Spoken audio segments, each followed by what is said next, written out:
Hey everyone, welcome to week 11. This is our final unit for the class.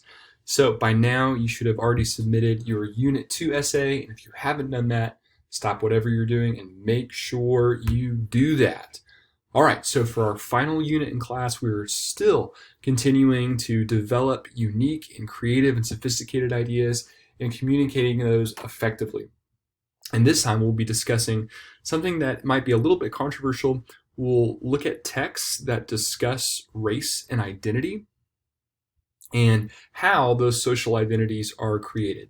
Now, obviously, it's no secret that this is something that might be a little bit touchy and sensitive, considering everything that's been going on, especially within this area. But I want to encourage each and every one of you to strive to empathize with other people as best you can and to be respectful of their ideas. So just like we did in the previous unit, which y'all did a wonderful job of, make sure that you are addressing ideas and not attacking people. It's okay to disagree as long as we're doing it respectfully and acknowledging each and everyone's humanity throughout the process of discussing these things. So please refrain from any type of patronizing comments, crude language, or even just kind of like side comments or subtweeting people. Just be upfront, be honest, and take a deep breath, right? I think lots of times if something is making you really upset or something that is infuriating you, it's good. It's good fodder for writing, but take a step back and ask yourself, why are you so upset about these things?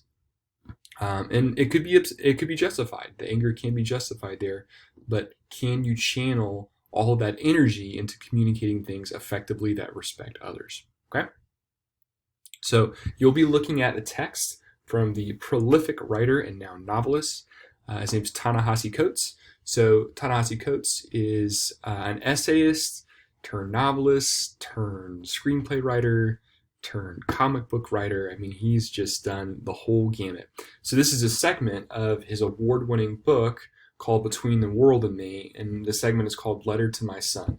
So in this letter, he's addressing his black son growing up in America through different experiences that his son is having, that Coates is remembering or comparing to his own childhood and growing up as a black man in America.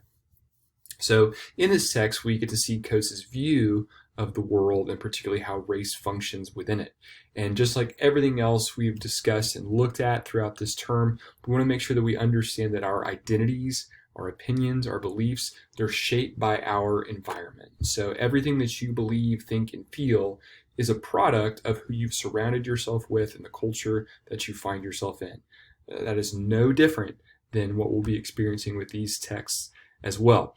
And it's important that we strive for empathy throughout this process, and even realizing that if you were in the same circumstances, grew up in the same type of environment, you would most likely have the exact same beliefs as the person that was writing, which I think is a challenge to each and every one of us. Okay? All right, so you've got your schedule down there. There's Jim being surprised and interested by things that you're reading this week. So, come on now. Okay, there we go. So there's Letter to My Son. It should bring you to the Atlantic. It's a little bit longer, so make sure that you're planning to give yourself enough time. Also, to give us more context about race in America, we're going to watch a short video from PBS called What I Hear When You Say, and the name of this episode is called Code Words. That'll fill in a little bit more about race in America. And then lastly, here's your discussion board post, right?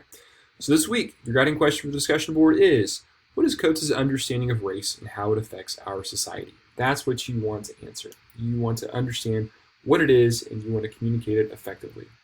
What about his social context has influenced that idea? So what in his history and his own experience has led him to these conclusions? And what are your views of race regarding the topics that Coates is establishing? And what about your social context has influenced this idea? Okay? So after thoroughly exploring all this week's text and resources, think critically about all the information you've absorbed and craft a detailed planned response to the reading. Make sure to answer the guiding question using quoted text evidence. Some of you are still missing that. It makes me think that you're not watching the videos. Make sure that you use quoted text evidence that you're pulling from the text itself. Give me concrete examples, and please use the template below if you need to make sure that you're answering that question directly. All right, and here it is. In Ta-Nehisi Coates' article, Letters to My Son, he argues that race in America is what? And be specific here. Don't just say unfair, bad, racist. Okay, great. Specifically how? How is it? Right? What's his opinion here, and why is it? What's his view here? He forms the basis of his point through what? What is he grounding his whole argument in? And give me a quote that expresses it, and another quote that expresses it. In sum, these lines from Coates articulate his powerful conviction that what? What's his conviction, and how is it doing it? In my own opinion of his argument, I acknowledge that Coates' experience of, and be specific here, don't just say race or racism in America, and blank, undergird his sense of blank. But I think our sense of race in America is shaped by what? What shapes our sense of race in America? And once again, be specific here. So the key word that most students want to put in that blank historically is the media. Great. That's awesome. That's awesome. What do you mean? What do you mean by the media? Can you be specific? I can primarily see this in my experiences through watching the media. Okay, hold on. Be specific. Yeah. How do you know that? How do you know that? What in your own cultural context, your own social identity has led you to that belief? Okay? This helps me to understand that race and racism as it functions in America is what? Be specific. Don't say bad, not good, because racist things happen. Right? Be more specific there. Okay? Now, once again, I understand this is a really sensitive subject, but you can do this. You can do this, right? And understand that you don't have to fall anywhere in a particular binary. Your ideas could be shaping and forming. You can be unsure, right? This is a safe place for you to formulate ideas. Just strive to be respectful to all people. If you're feeling enraged by a particular reading or idea or thought, just hang on to it for a second. Hang on. Maybe don't write when you're filled with righteous indignation. But if you are really angry about something that you read, whether in the article or the comments, whatever it is, that's okay. That's okay. Just slow down. Ask yourself critical questions. Why do I feel this way? Am I justified in feeling this way? Do I have evidence to support what I'm saying, right? Just think about things like that. And do not attack your classmates. Don't attack your classmates. You can address ideas. Don't attack people. Okay? If we can't talk about these things in the college classroom, then where the heck can we talk about it? Where can we talk about it? And this is why we want to discuss these things in a composition course, because the primary goal of this class is for you to communicate ideas effectively, to be persuasive. So do it. Develop unique ideas and communicate them effectively.